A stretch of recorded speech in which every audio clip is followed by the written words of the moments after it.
Hello दोस्तों, नमस्कार। मैं आप सभी लोगों का एचवी पाठशाला पर स्वागत करता हूं। हम सभी लोग जो हमारी द्विप्रयोजनीय नस्लें हैं उन पर हम सभी लोग चर्चा कर रहे हैं। तो कल का हमारा लेक्चर हुआ था, वहां पर हम सभी लोगों ने अंगोल गाय की जो नस्ल है उस पर पूर्ण रूप से हम सभी लोगों ने अपना कंप्लीट कर लिया था। जो भी एग्जाम के लिहाज से इंपॉर्टेंट बातें हैं उन सबको हम सभी लोगों ने देख लिया था। आज हमारा लेक्चर मेवाती जो गाय की नस्ल है वहाँ से शुरू होगी। तो मेवाती को लेकर के कुछ खास बातें हैं, पहले उसको हम समझ लेते हैं, फिर बाद में नोट करते हैं। तो जो मेवाती है यह हरियाणा जो राज्य है हमारा, वहाँ पर एक मेवात क्षेत्र है, तो उसी के नाम पर यह मेवाती नस्ल का जो नाम है रख दिया गया था। ठीक है। अच्छा, इसके उद्गम की अगर हम बात करते हैं तो इसकी उद्गम जो है वो जो हमारा उत्तर प्रदेश है, मथुरा एक फेमस शहर है, आप सभी लोग जानते हैं। तो वहाँ पर जो कोसी है वहाँ पर इसकी उत्पत्ति मानी जाती है। अगर इसके औसत दूध की हम बात करें, जो इसका औसत दूध उत्पादन है 800 से करीब 1000 लीटर तक है। जो हमारी राष्ट्रीय डेयरी विकास बोर्ड है, अगर हम उसके लिहाज से बात करते हैं कि जो हमारा दूध उत्पादन है वह कितना है, तो करीब 958 लीटर है। 958 लीटर दूध देती है। वैसे अगर हम औसत दूध उत्पादन की बात करते हैं तो 800 से लेकर के 1000 लीटर दूध जो अपना वो दे देती है मेवाती गाय। अच्छा, इसका वितरण की अगर हम बात करें तो राजस्थान का हमारा मेवात हो गया, अलवर हो गया, भरतपुर हो गया, इनके साथ साथ हरियाणा के जो फरीदाबाद क्षेत्र है, गुड़गांव आदि क्षेत्रों में इसका वितरण है। ठीक है। उत्तर प्रदेश में तो पाई ही जाती है क्योंकि इसका उद्गम स्थल ही उत्तर प्रदेश से संबंधित है। अच्छा, इसके हम अन्य नामों की अगर बात करें, जैसे कि उपनाम इसका क्या है, इसको किस अन्य नाम से जाना जाता है, तो आपका महावाती हो गया या फिर कोसी के नाम से जाना जाता है। तो जो भी महत्वपूर्ण बिंदु हैं हम सभी लोग उसको एक एक करके नोट करते हैं। तो पहला हमारा इसका उद्गम स्थल हम सभी लोग नोट करते हैं। उद्गम स्थल इसका क्या है, उद्गम स्थल। तो उद्गम स्थल इसका क्या है, मथुरा का जो कोसी इलाका है वह इसका उद्गम स्थल है। मथुरा ब्रैकेट में आपका हो गया कोसी, तो यह हो गया इसका उद्गम स्थल। औसत दुग्ध उत्पादन की अगर हम बात करें, औसत दुग्ध उत्पादन इसका कितना है, औसत दुग्ध उत्पादन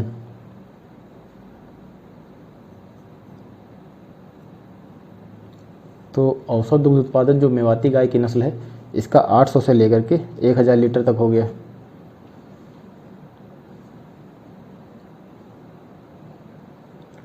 आठ सौ से 1000 लीटर हो गया। ठीक है।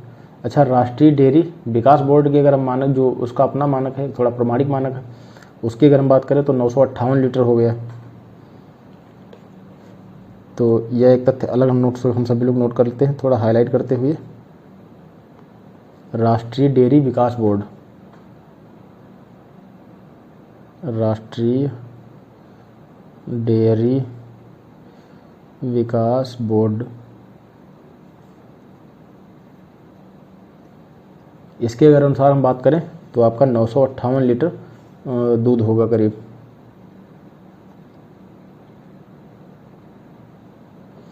अब हम सभी लोग इसका वितरण समझ लेते हैं कि इसका वितरण क्या क्या है या कहाँ कहाँ पर पाई जाती है।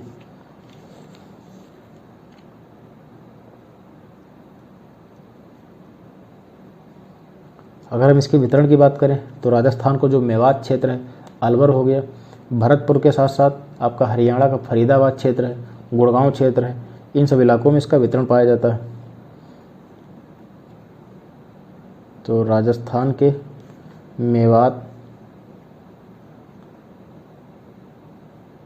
मेवात हो गया, आपका अलवर हो गया, भरतपुर के साथ साथ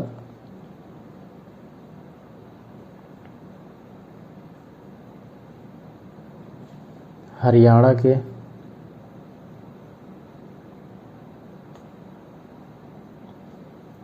फरीदाबाद, हरियाणा में फरीदाबाद स्थित वह हो गया, और गुड़गांव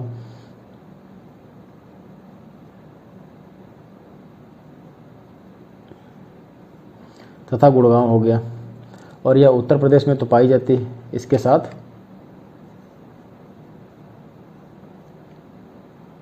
थोड़ा आगे जोड़ लेते हैं, इसके साथ उत्तर प्रदेश में भी पाई जाती।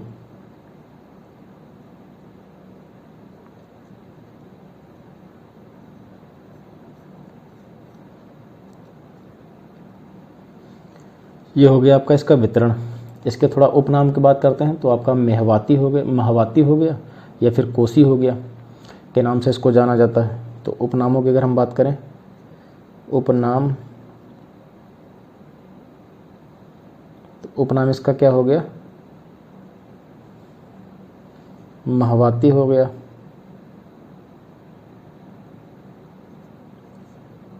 कामाकोसी हो गया के नाम से इनको जाना जाता है।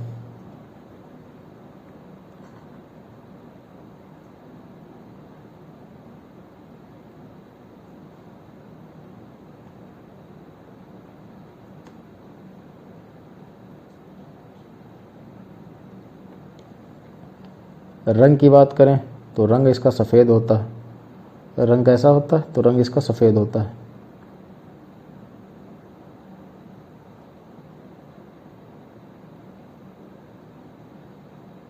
रंग इसका सफ़ेद होता है।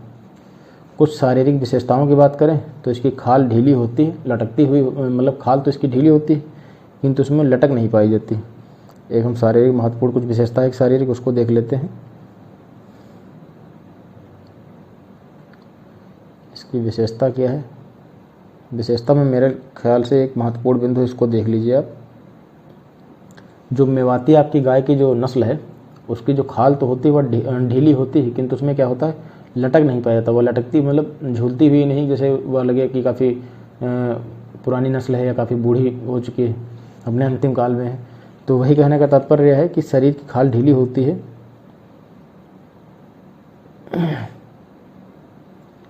शरीर की खाल ढीली होती है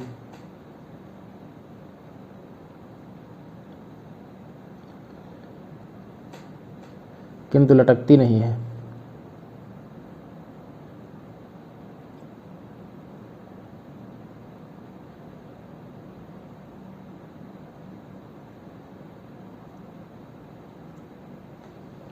तो ये हो गई आपकी मेवाती किस्म से संबंधित कुछ महत्वपूर्ण बिंदु। अब हम सभी लोग निमारी की बात करते हैं। अगर हम निमारी के उद्गम क्षेत्र की बात करें तो मध्य प्रदेश में, आपका जो मध्य प्रदेश राज्य है वहाँ पर एक निमाड़ क्षेत्र है। इसका संबंध निमारी का आपका वहीं से है। इसका मूल स्थान तो मध्य प्रदेश है ही, क्योंकि मध्य प्रदेश में एक निमाड़ क्षेत्र पाया जाता है जहाँ से इसका उद्गम स्थल माना जाता है। इसके उपनामों की अगर हम बात करें, जो आपकी निमारी गाय है इसके अगर हम उपनामों की बात करते हैं तो खरगोनी हो गया, या फिर इसको हम खरगाव भी कहते हैं। खरगोनी या खरगाव के नाम से भी ये जानी जाती है। वसा निमारी गाय में करीब 4.9% पाई जाती है। वसा की मात्रा जो होती है वह करीब 4.9% पाई जाती है। उपनाम इसका हो गया, उपनाम जो है खरगोनी या खरगाव हो गया। तो ये कुछ जो महत्वपूर्ण बिंदु है पहले इसको नोट करते हैं हम सभी लोग। इसका वर्ग उद्गम स्थल नोट कर लेते हैं पहले।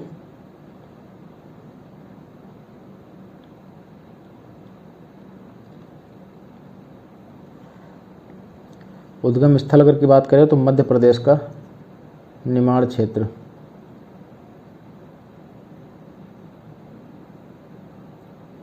मध्य प्रदेश का आपका निमाड़ क्षेत्र हो गया। इसका मूल स्थान अगर हम बात करें, इस नस्ल का मूल स्थान, इस नस्ल का मूल स्थान, इस नस्ल का मूल स्थान मध्य प्रदेश है। उपनाम की अगर हम बात करें तो खरगोनी हो गया या फिर खरगाव हो गया। तो उपनाम इसके क्या हैं,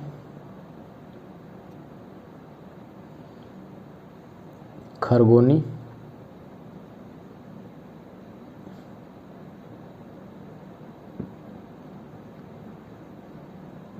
या खरगाव हो गया के नाम से भी जानते हैं, के नाम से भी जानते हैं।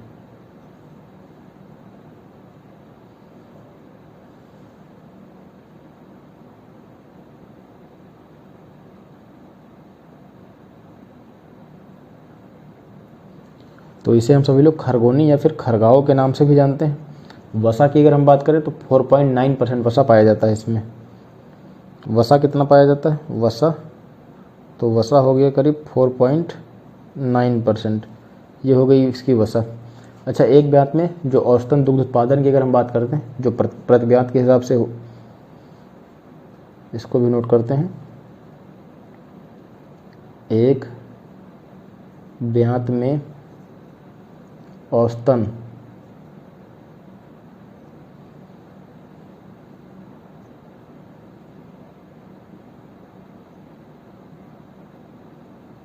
दुग्ध उत्पादन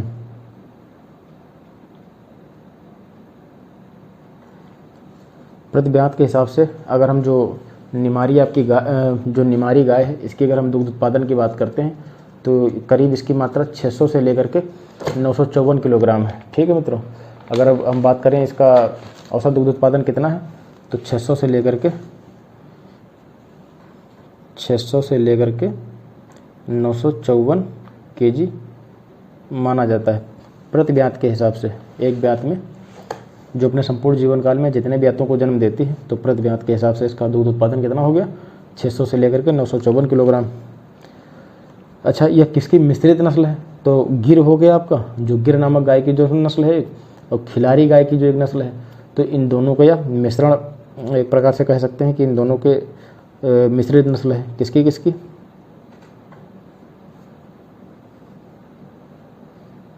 तो इधर नोट करते हैं मिश्रित नस्ल,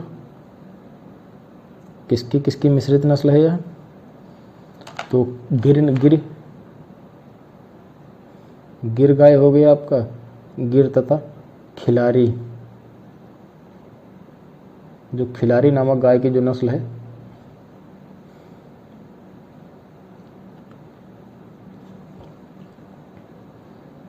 खिलारी गाय की मिश्रित नस्ल।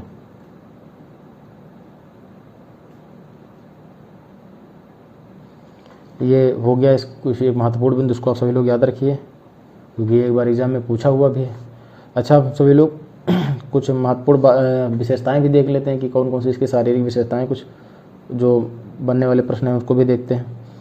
जो इसके जो कभी कभी पैर होते हैं, थूथन होता है, इसका खुर होते हैं, उन सबका जो रंग अगर हम बात करें तो गाजरी होता है। अच्छा, आमतौर पर खुर जो होते हैं वैसे पशुओं के काले होते हैं, तो वही कहा जाता है कि कभी कभी जो कुछ हमें क्या देखने को मिलता है, गाजरी रंग देखने को मिलता है। जो इसका थूथन होता है गाय का, या फिर खुर हो गए इसके, या फिर पैर हो गए, तो गाजरी रंग के देखने को मिलते हैं। तो इसको भी नोट कर लेते हैं,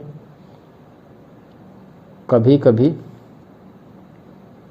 पैर हो गया, थूथन हो गया, या फिर खुर का रंग गाजरी होता है।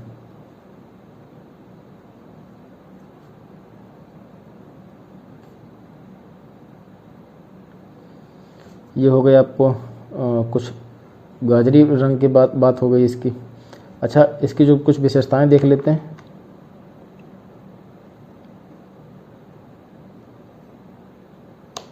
तो इसकी विशेषताएं क्या हैं, बड़े सफ़ेद छींटे, जो बड़े सफ़ेद रंग के जो छींटे होते हैं के साथ लाल रंग की होती हैं। ठीक है, जो ये गाय होती हैं बड़े जैसे हो गए सफ़ेद छींटे, इसके जो शरीर है इसका, जिसकी इसकी त्वचा है उस पर सफ़ेद कलर के हल्के बड़े छींटे हो गए, या फिर लाल रंग की आमतौर पर होती हैं। इनका शरीर जो होता है अपेक्षाकृत विशाल होता है। इनके शरीर की बनावट कैसी होती है, विशाल होती है। माथा इनका जो होता है हल्का उभरा हुआ होता है। जो मस्तक होता है गायों का, इनका जो आप सभी लोगों ने देखा भी होगा, तो हल्का उभरा हुआ होता है। इनकी सींग जो होती हैं दोस्तों, गिर नस्ल की जो गाय जो होती हैं उनके समान होती हैं, भैंसों के समान। जो गिर किस्म की जो भैंसें होती हैं उनसे कुछ इनकी सींगों का आकार जो मिलता जुलता है। तो देखते हैं, हम सभी लोग नोट करते हैं इसको। बड़े सफ़ेद छींटों के साथ लाल रंग की होती हैं, बड़े सफ़ेद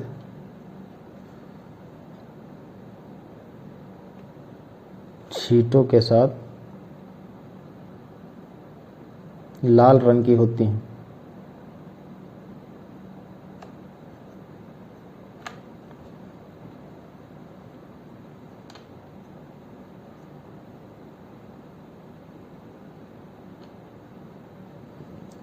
तथा शरीर जो होता है विशाल होता है। शरीर जो हो गया वह कैसा होता है, तो वह होता है विशाल। इनका शरीर विशाल होता है।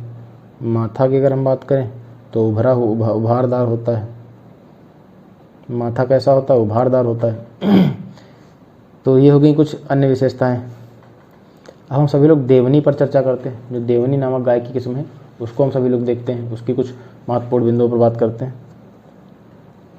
तो देवनी के जो उद्गम स्थल है दोस्तों, उसको कुछ स्रोतों में आपको कर्नाटक मिलेगा, कुछ स्रोतों में महाराष्ट्र मिलेगा। तो कर्नाटक का कौन सा इलाका मिलेगा? तो कर्नाटक में एक बिदार जिला है। कर्नाटक का कौन सा जिला? तो कर्नाटक का बिदार जिला हो गया और महाराष्ट्र का लातूर जिला हो गया। ये दोनों जिले आपको कुछ अन्य स्रोतों में अलग अलग रूप से देखने को मिलते हैं। तो आप सभी लोग दोनों को याद रखें, ठीक है।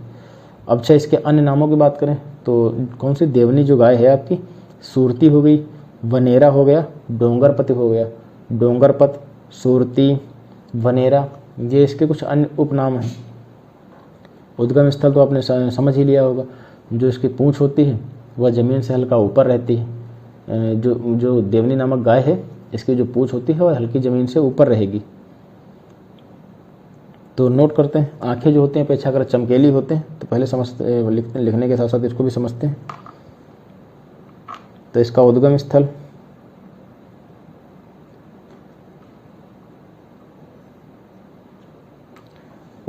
कौन कौन सा हो गया आपका? एक हो गया आपका महाराष्ट्र का लातूर जिला,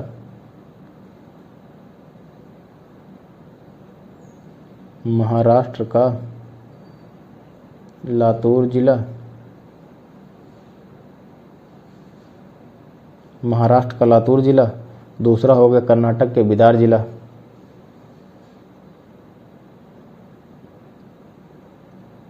कर्नाटक का बिदार जिला। ये हो गया आपके उद्गम स्थल देवनी को लेकर के, इन दोनों को याद रखेंगे। कुछ इसके उपनाम है उसको भी देखते हैं।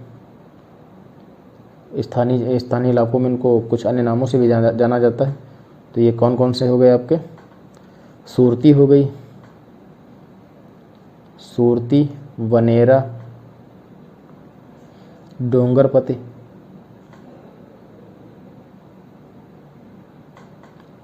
सूरती, वनेरा, डोंगरपति, ये इसके कुछ उपनाम हो गए। इसकी जो पूंछ होती है ज़मीन से हल्का ऊपर होती है, इसको भी देखते हैं। पूंछ हल्की ज़मीन से ऊपर उठी हुई होती है।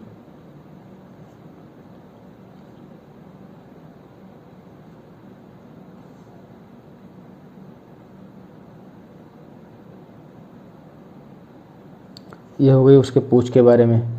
जो इस नस्ल की गाय होती हैं उनके गर्दन के नीचे आमतौर पर एक खाल होती है जो लटकी हुई होती है, ठीक है। उसको हम किस नाम से जानते हैं? जैसे जो गाय की गर्दन होती है, जो देवनी नामक गाय है, उसकी गर्दन के नीचे जो खाल होती है वह लटकती हुई रहती है, ठीक है। उसको हम सभी लोग गलकंबल के नाम से जानते हैं। कौन सा नाम? तो गलकंबल के नाम से जानते हैं। इसको भी नोट कर लेते हैं।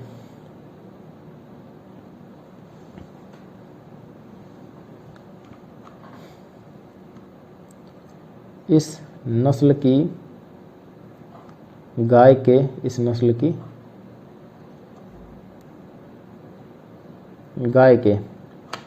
गर्दन के नीचे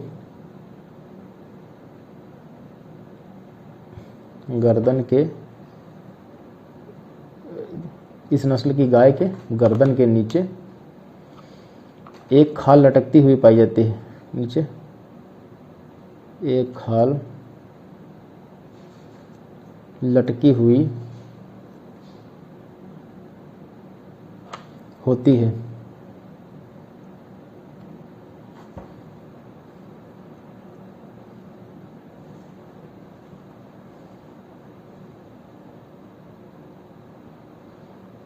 जिसे किस नाम से जानते हैं? तो गल कंबल के नाम से, गल कंबल के नाम से जानते हैं। ये हो गया आपका महत्वपूर्ण बिंदु, गलकंबल के नाम से जानते हैं।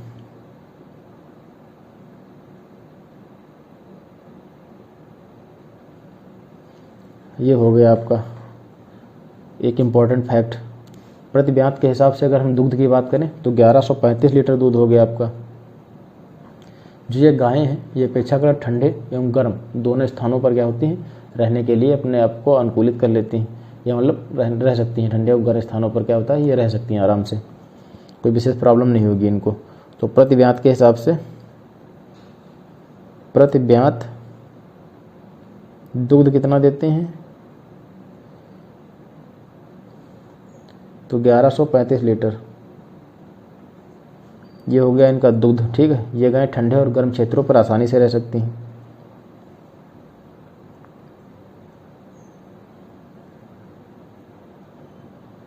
ठंडे एवं गर्म क्षेत्रों में आसानी से रह सकती हैं।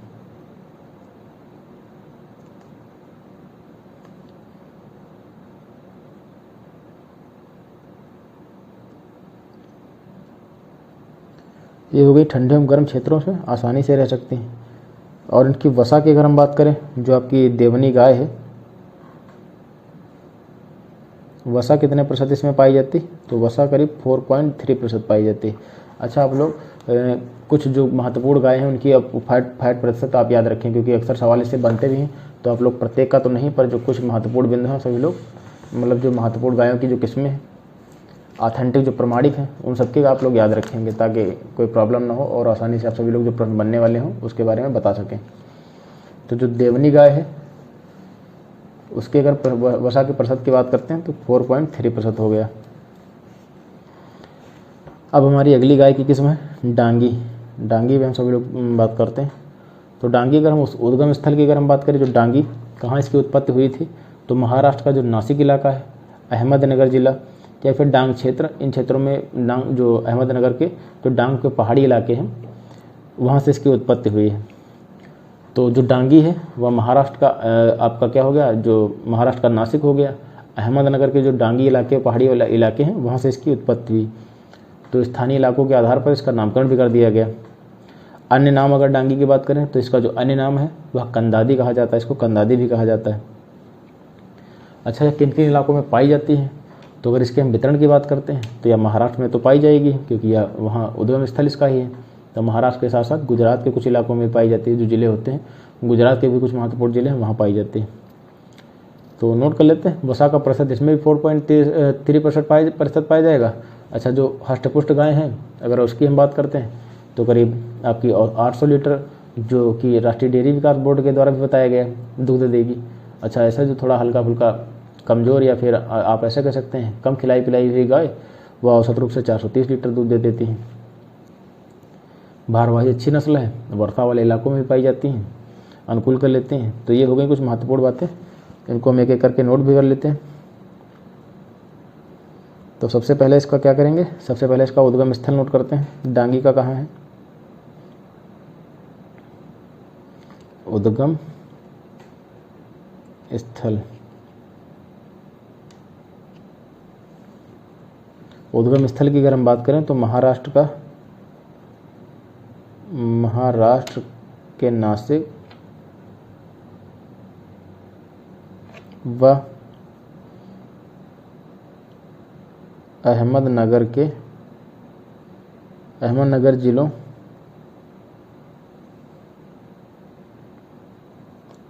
जिलों के डांग के पहाड़ी इलाकों में, अहमदनगर जिलों के डांग के जो पहाड़ी इलाके हैं वहाँ से इसकी उत्पत्ति हुई है मानी जाती है। ये हुई इसकी उत्पत्ति। इसका अन्य नाम क्या है?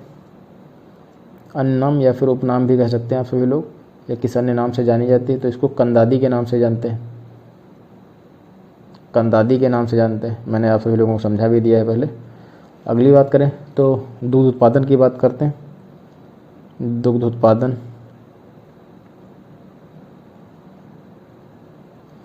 दूध उत्पादन के क्या हालचाल हैं? तो 430 लीटर दूध आमतौर पर औसत उत्पादन कर देती है, किंतु अगर हष्टपुष्ट अच्छे से खिलाई पिलाई गई, उसको दाना पशु आहार वगैरह अच्छे से दिया गया है, तो करीब आपको 800 लीटर दूध दे देगी। औसतन उत्पादन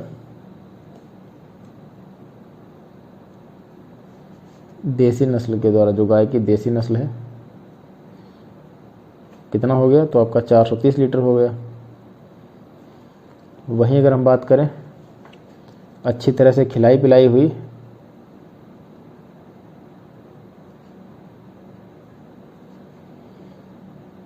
अच्छी तरह से पोषित तो यह 800 लीटर आपका दूध उत्पादित करेगी। 800 लीटर। ये किसके द्वारा कहा भी गया? तो राष्ट्रीय डेयरी विकास बोर्ड के द्वारा यह प्रमाणित किया गया है। राष्ट्रीय, नोट कर देते हैं, डेयरी विकास बोर्ड।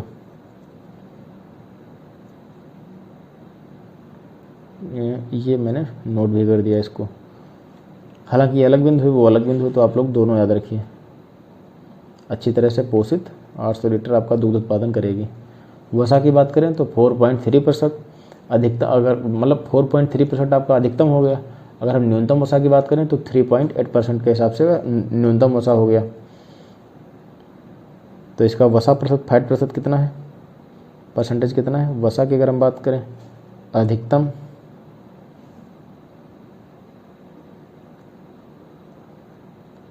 अधिकतम कितना है? तो 4.3%।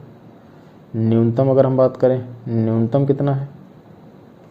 तो 3.8%। हालांकि ये आंकड़े आपको अलग अलग किताबों में अलग अलग थोड़ा बहुत इधर उधर मिल भी सकता है। तो आप क्या करेंगे, आप सभी लोग एक फैक्ट याद कर लेंगे, तो आपका जैसे जो आपको ऑप्शन आ गए तो उसके नज़दीकी आप लोग ऑप्शन टिक करेंगे। ये हो गया। यह एक प्रकार की अच्छी भारवाही नस्ल है। जहाँ वर्षा होती है तो वहाँ पर इसके वर्षा में भी अच्छी अनुकूलन क्षमता होती है। अच्छा, इसकी जो त्वचा होती है दोस्तों वो हल्का तेली होती है। तो तेली त्वचा होने के कारण यह अच्छे से क्या होता है, मतलब वर्षा को जो जल है उसको सहन कर लेती है। आप समझ सकते हैं अगर तेली त्वचा है तो वर्षा का जो जल होगा वह काफ़ी देर तक या काफ़ी लंबे समय तक उसके शरीर पर नहीं टिकेगा। अच्छी भारवाही नस्ल है। क्या है? अच्छी भारवाही नस्ल।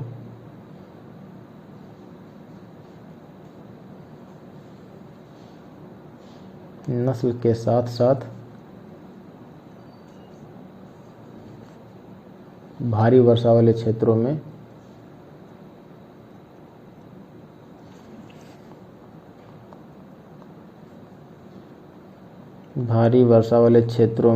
ये क्या होता है, भारी वर्षा वाले क्षेत्रों में अनुकूलन क्षमता पाई जाती है।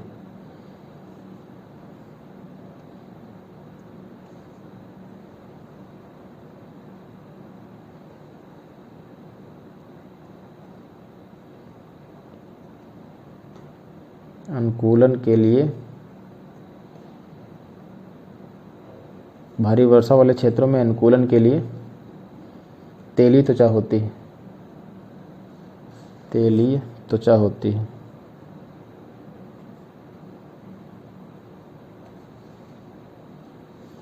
ये हो गया आपका। आगे हम बढ़ते हैं। जो डांगी नस्ल का नाम है, या गुजरात में एक डांग नामक क्षेत्र पड़ता है, वहीं से इसका नाम लिया गया, जो कि यह इसका घरेलू क्षेत्र भी है। तो आप लोग समझ सकते हैं कि मतलब जो स्थानीय नाम है उसी से डांगी, स्थानीय क्षेत्र उसी से प्रेरित है यह नाम। तो ये हो गया डांगी को लेकर के कुछ महत्वपूर्ण बिंदु। एक आप बिंदु और याद रखिए कि इसका जो है वन क्षेत्रों में ढुलाई के लिए इसका प्रयोग अधिक रूप से किया जाता है। जुताई के लिए तो किया ही जाता है। इन मवेशियों का उपयोग इन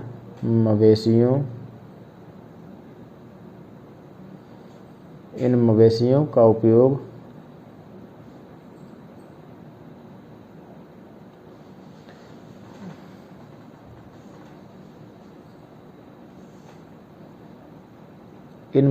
का उपयोग क्या करते हैं हम सभी लोग, वन क्षेत्र से लकड़ी ढुलाई के लिए और जुताई के लिए तो करते ही हैं।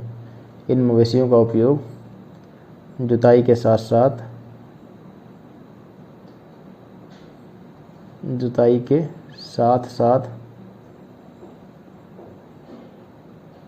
वन क्षेत्र से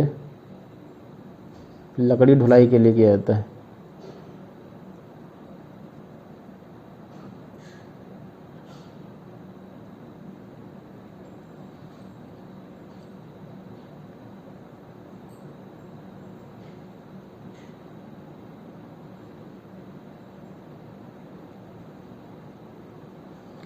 इन मवेशियों का उपयोग जुताई के साथ साथ वन क्षेत्र से लकड़ी ढुलाई के लिए किया जाता है। और माथा जो इनका होता है दोस्तों थोड़ा निकला हुआ होता है। माथा थोड़ा बाहर की ओर निकला हुआ होता है।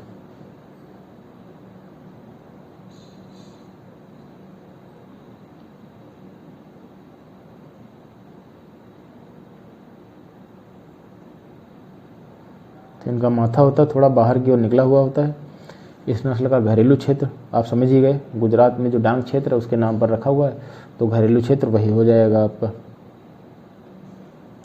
अच्छा, इस जो आपकी जो ये डांगी किस्म है दोस्तों, इसकी अगर हम बात करते हैं तो यह जो इसकी स्थानीय नस्ल है और यह गिर मवेशियों के बीच प्रजनन का परिणाम भी इसको माना जाता है। मतलब समझ रहे हैं आप लोग, जैसे जो डांगी किस्म है, जो आपकी डांगी नस्ल है, इसकी स्थानीय हो गई, एक स्थानीय नस्ल हो गया, और जो अगला हो गया गिर मवेशी हो गई, तो इसके प्रजनन का इनको परिणाम भी माना जाता है। तो इसको भी नोट कर लेते हैं।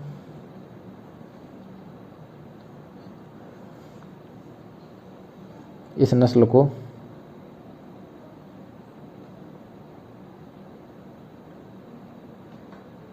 स्थानीय और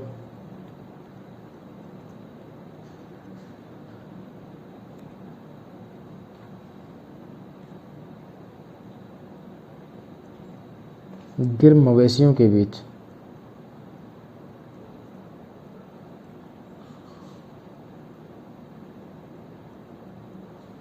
प्रजनन का परिणाम माना जाता है।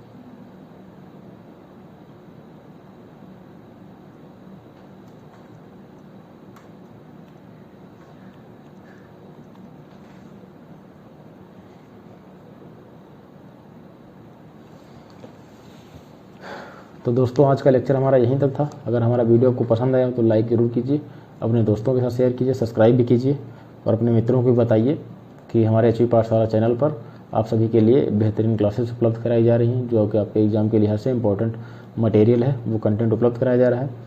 आप जब भी जितना मतलब जब तक आपका एग्ज़ाम होगा कोशिश करेंगे आपका संपूर्ण सिलेबस कवर करा दिया जाएगा। तो मिलते हैं अगले लेक्चर में। बाय बाय दोस्तों, अपनी पढ़ाई जारी रखें।